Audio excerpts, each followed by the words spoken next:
It started with a single wooden stake, barely noticeable, hammered into the far edge of my property. By the time I realized what it meant, half my backyard was marked off like a construction site. The HOA claimed they were redefining boundaries for the community's new walking path. Except I never joined their HOA. I wasn't part of their community. Yet they kept pushing new signs, new threats, even letters taped to my front door telling me to comply. I thought it was a mistake, until I saw what they were building.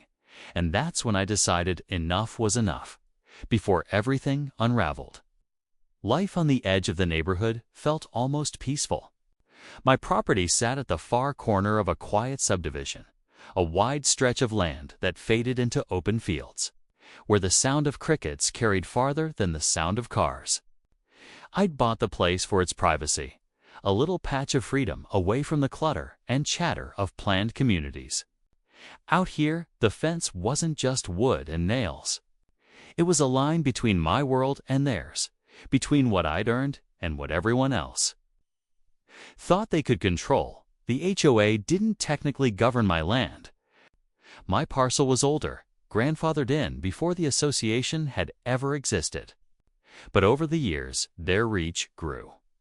The community expanded outward, swallowing open space, planting their little signs at the end of every cul-de-sac, and reminding everyone what was and wasn't approved. I watched from my porch as the new neighbors moved in, manicured lawns, identical mailboxes, driveways free of oil stains. They were proud of their order, their spotless sameness. At first, I didn't mind. They kept their rules, and I kept my peace. I waved at a few of them, helped a couple unload moving boxes, and even lent a tool once or twice. They were friendly enough, the kind of people who smiled wide but glanced at your house like they were taking mental notes. I could tell I didn't fit the mold. My ranch-style home was older, less polished, but it had character. I'd built most of it myself, from the reclaimed wood fence to the garden shed out back. It wasn't perfect, but it was mine, and that was all that mattered. Things started to shift after the new HOA president moved in. Her name was Marla Jenkins, and she made sure everyone knew it. The first week she arrived, she hosted a neighborhood welcome brunch, not to meet people, but to establish authority. She spoke in that polite, clipped tone people use when they're hiding a power complex. "We're really just trying to maintain community standards," she'd say. Every word dripping with practiced concern. From what I could tell, Marla didn't like that my property sat just outside her jurisdiction.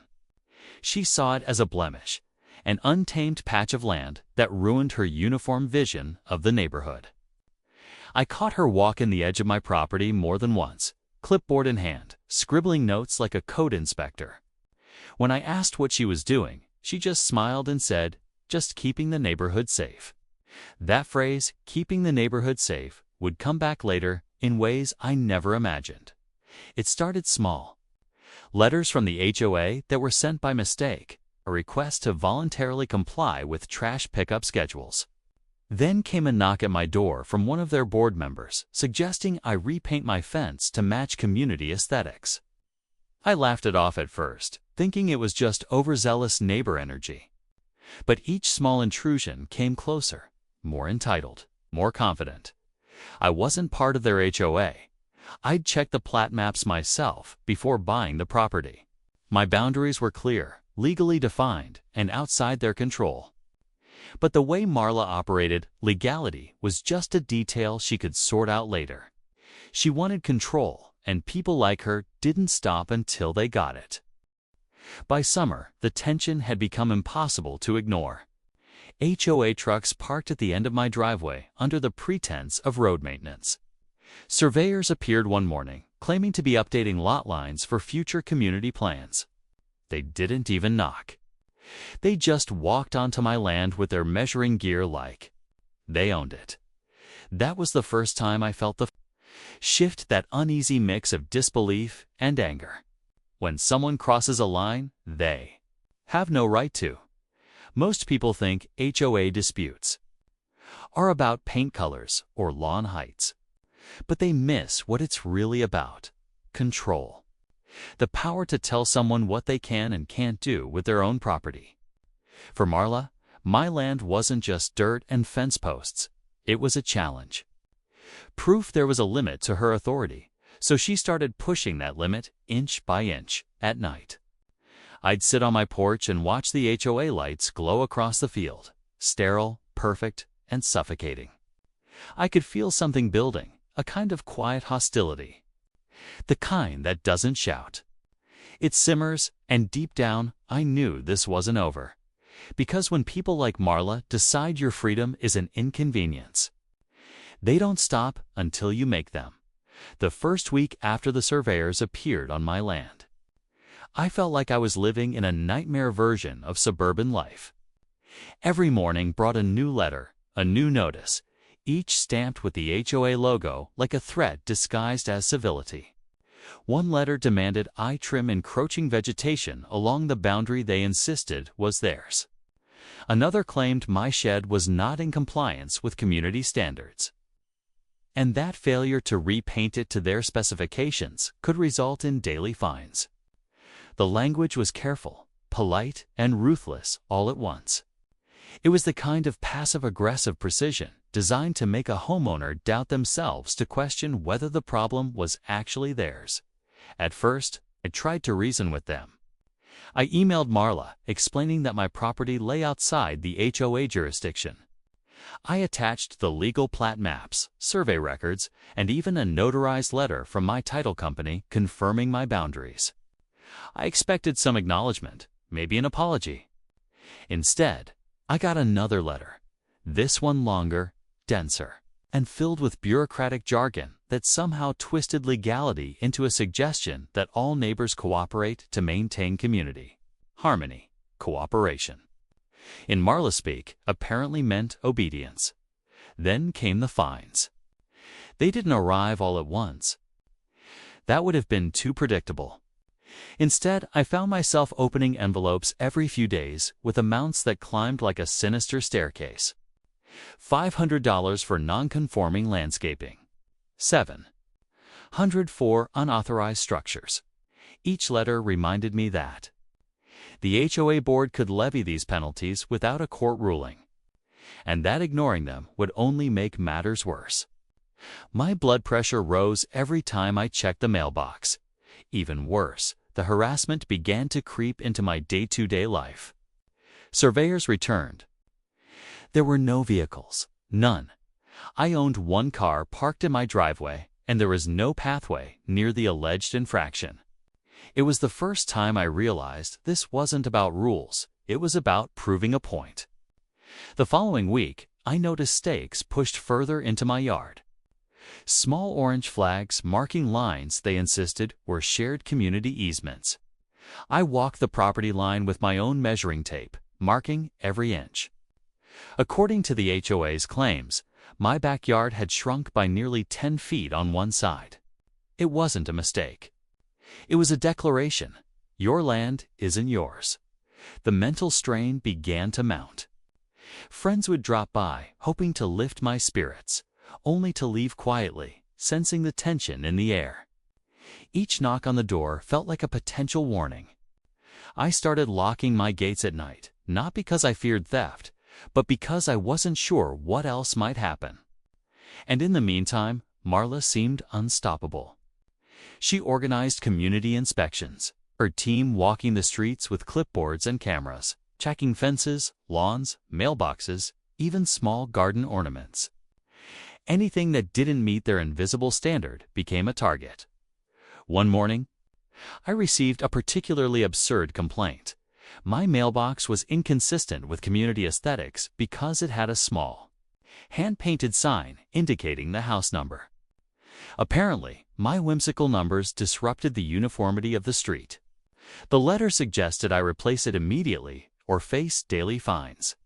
I remember sitting at the kitchen table, staring at the mailbox, incredulous. This was not a joke. This was real. And this was what I was up against.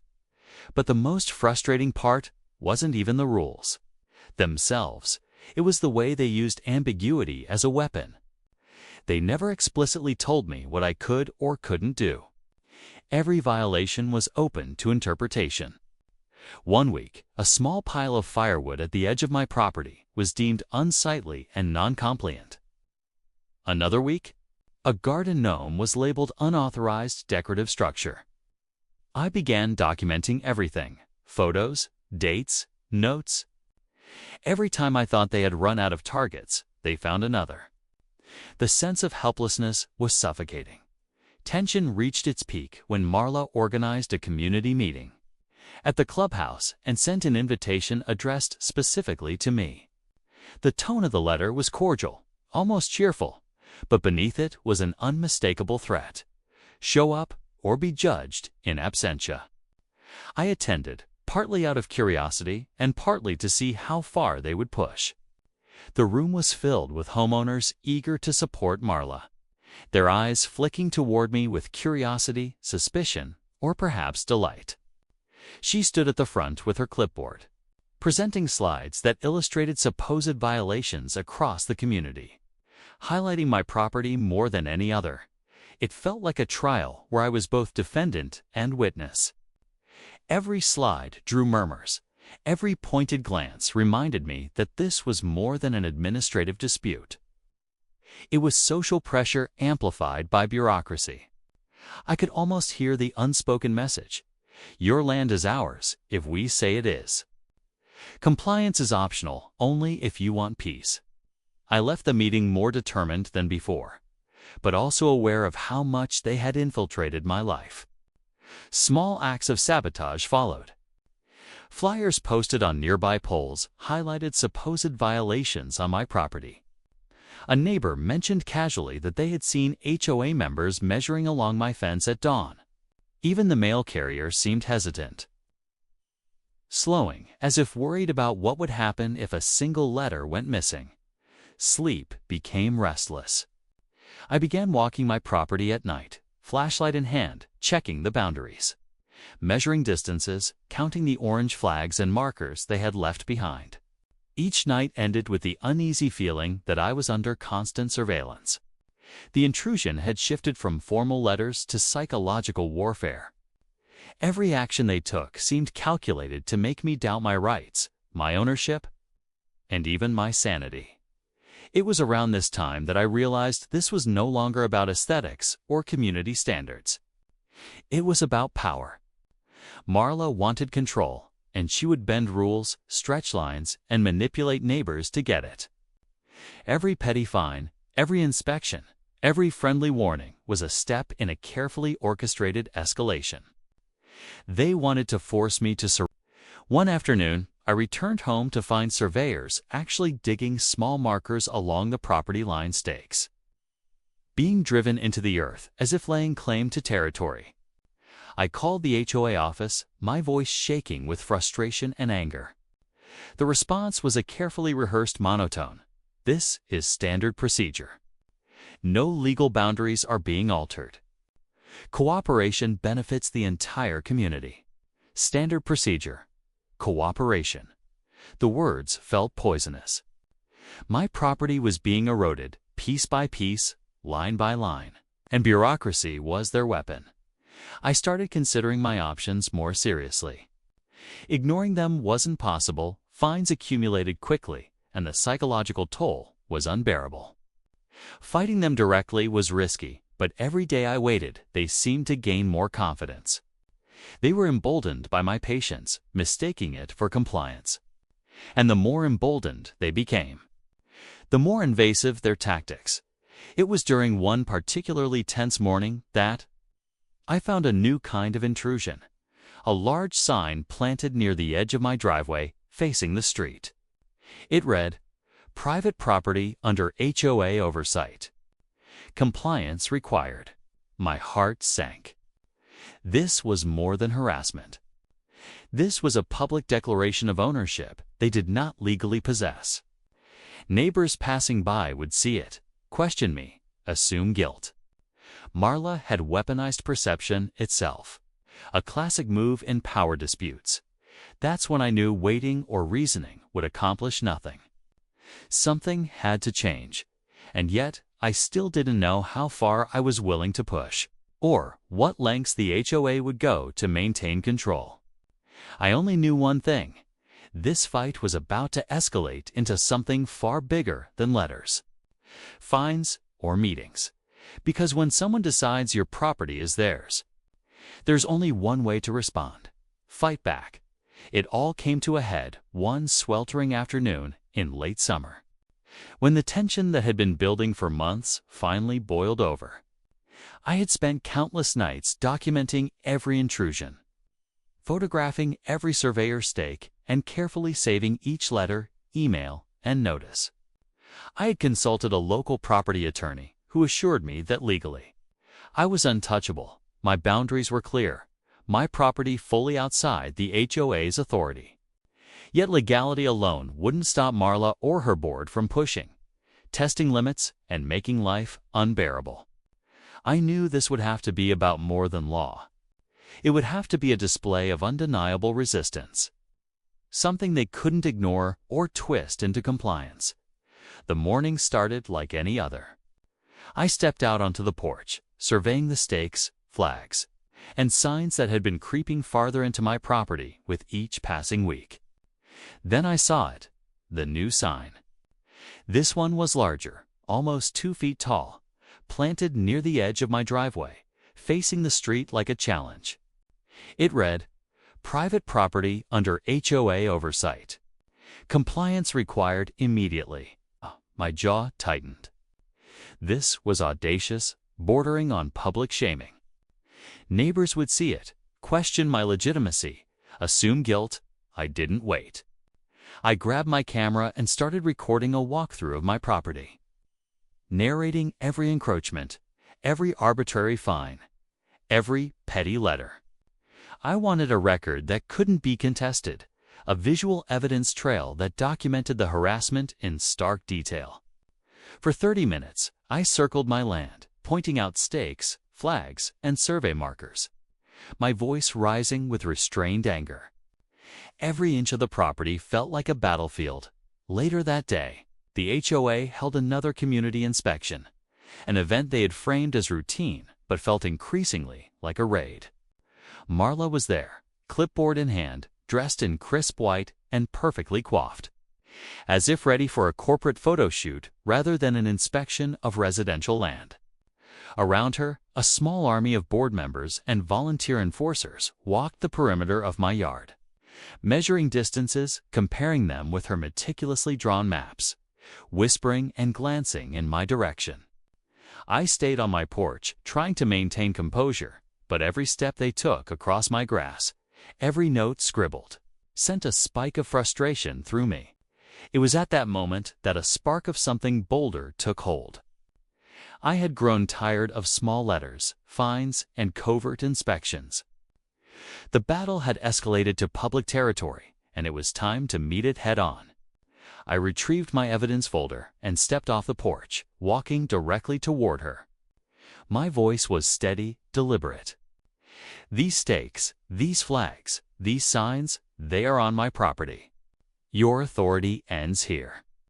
I have documented every intrusion, and I will not tolerate it any longer."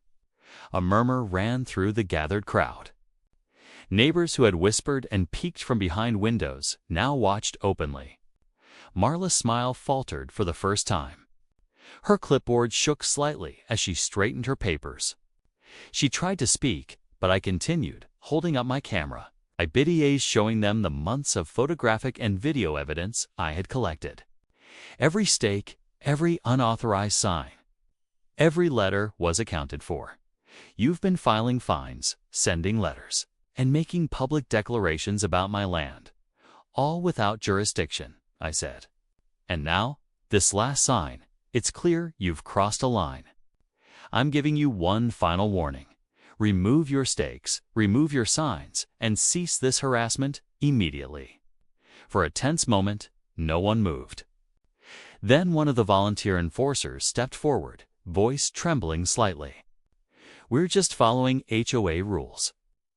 I shook my head. "No, you're following your interpretation. And it ends here. It was the silence after that which marked the true turning point. Marla looked around, realizing that her spectacle had lost control. The neighbors were no longer nodding in agreement. Instead, they were shifting uncomfortably, questioning what they had been told all along. She had relied on appearances, the illusion of authority, and the inertia of fear. For the first time, those tools failed her. That's when I delivered my decisive move. I had prepared a presentation, not for the board, not for Marla, but for the community.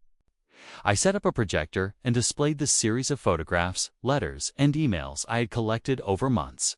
Every violation, every attempt at intimidation, every encroachment was laid bare in high-resolution detail. The narrative was clear. An HOA operating outside its authority, harassing a homeowner who had done nothing wrong. The audience of neighbors, board members, and volunteer enforcers could see it all. Marla tried to interject, claiming the images were misleading or taken out of context.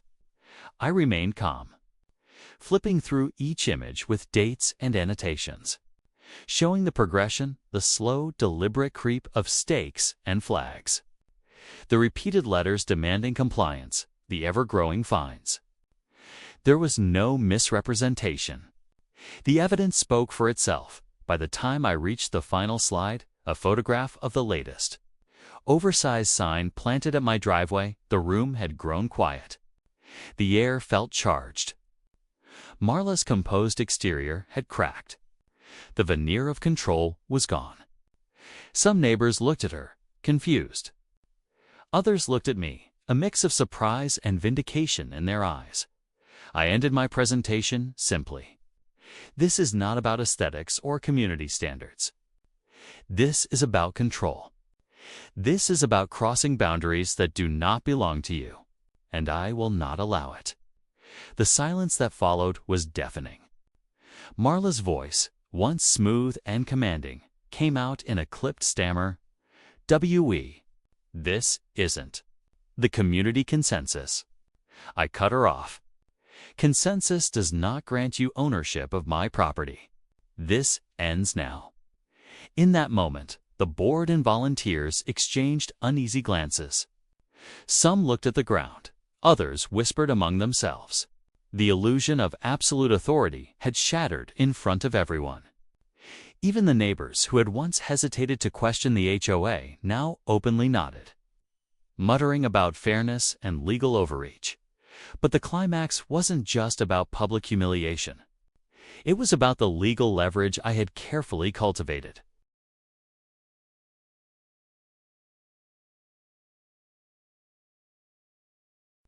After the presentation, I handed copies of my documentation to several neighbors who had influence in the HOA elections and committees. I also sent a certified letter to Marla and the board, formally disputing all claims, attaching notarized surveys and citing the specific legal statutes confirming my property boundaries. By the time the sun began to set, Marla had retreated to her office, flustered and clearly rattled. The usual inspections and threats stopped, at least temporarily. The board had to acknowledge the evidence I presented, and, for the first time, they could not claim ignorance. Their previous confidence and arrogance had been stripped away. Walking back across my yard, I felt the weight of the months lift slightly. The stakes were still there, the signs still up, but their power over me had been broken. They could mark the ground all they wanted. They could send letters and threaten fines, but the community had seen the truth. The narrative had shifted, and the scales were tipping. I spent the rest of the evening documenting the aftermath. Photos of neighbors approaching me with congratulations, murmurs of support, and even cautious apologies for having been misled. I realized the climax of this battle wasn't a single confrontation with Marla herself. It was the moment when the veil of fear and authority crumbled, when evidence, preparation, and courage converged to expose the truth as I looked out over my property. The shadows lengthening across the field, I knew the fight was far from over. There would still be letters, maybe inspections, maybe petty attempts at intimidation. But I had delivered the decisive blow. For the first time, the HOA had to operate in full view of everyone, accountable to the rules they had tried to bypass. And in that moment, standing alone on my land, the sun sinking behind the horizon, I realized something vital. When someone crosses your property line, figuratively or literally, sometimes you have to fight back in a way that leaves no room for doubt. Because if you don't, they will keep testing limits, encroaching inch by inch, until there's nothing left to defend. And I wasn't about to let that happen. After the showdown with Marla and her board, a strange calm settled over my property. The air that had felt thick with tension for months finally seemed breathable. But the calm wasn't immediate. It was the kind of uneasy truce that follows a battle, a moment where both sides step back, measure the damage, and anticipate the next move. I had won the pivotal confrontation, exposed the overreach, and shifted the community's perception. Yet the real work, maintaining that victory and seeing it through to lasting consequences, was only beginning. The first sign of change was subtle.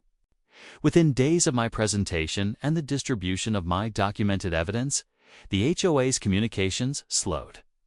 Letters demanding compliance or threatening fines stopped arriving as frequently. The once constant inspections dwindled to nothing. Even the surveyors seemed to have disappeared, leaving their orange flags and stakes behind as silent witnesses to their failed campaign. For the first time, I felt a sense of breathing room on my own property. Neighbors began to approach me cautiously. Some offered quiet congratulations. Others shared stories of their own frustrations with HOA overreach. They had watched the confrontation.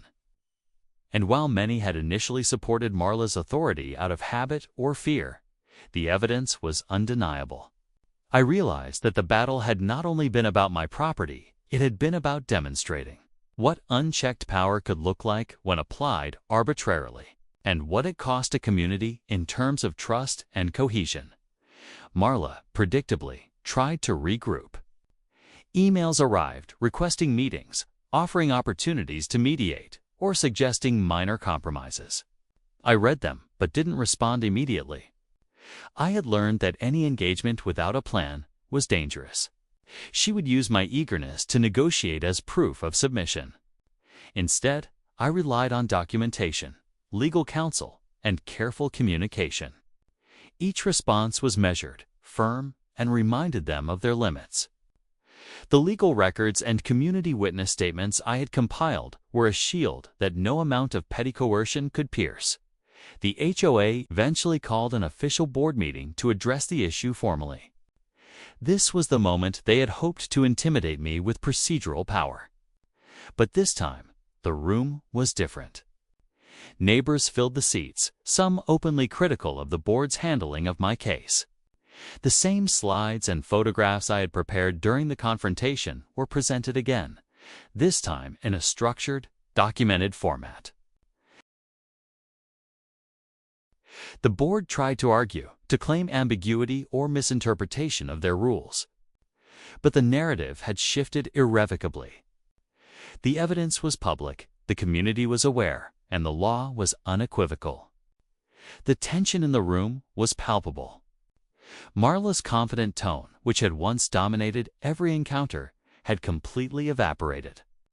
By the end of the meeting, the board voted quietly, but unanimously, to rescind all fines, remove all claims regarding my property, and issue a formal acknowledgement that my land lay outside their jurisdiction. It was a victory not just for me, but for principle.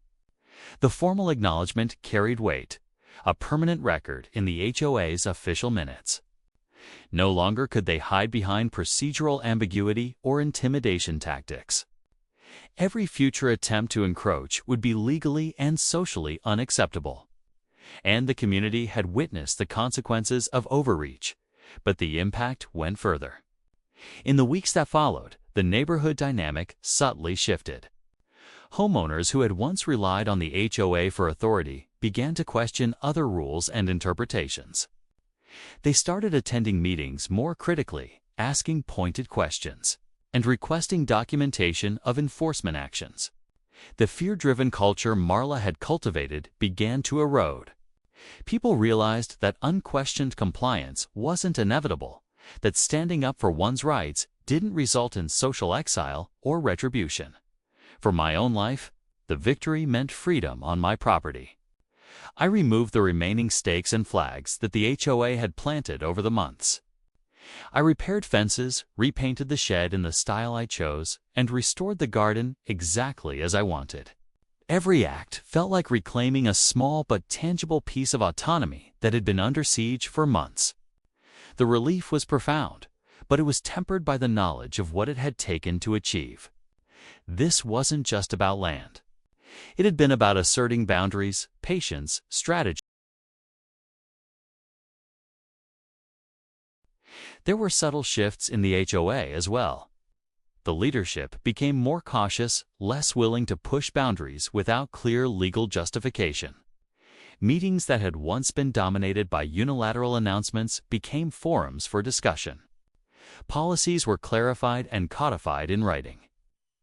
While some residents lamented the loss of Marla's iron grip, most welcomed the newfound transparency. The neighborhood as a whole became more self-aware and accountable, a small but meaningful cultural shift that originated from one homeowner's insistence on fairness. I also recognized a personal change in myself. The months of tension had tested patience, resilience, and strategic thinking. I had learned to respond calmly under pressure, to document meticulously, and to leverage community perception as a tool alongside legal authority. I had learned to anticipate escalation and preempt it with careful, calculated action. These skills extended beyond the dispute itself. They applied to work, relationships, and everyday interactions. I had grown more confident, more assertive, and more attuned to injustice in all its forms. Yet, perhaps the most important impact was the message it sent to anyone watching. Power is not absolute, and intimidation has limits. When structures, whether bureaucratic, social, or communal, operate without accountability, resistance is not only justified but necessary. Standing firm, documenting meticulously, and maintaining composure can turn fear into leverage, oppression into clarity, and harassment into opportunity for reform.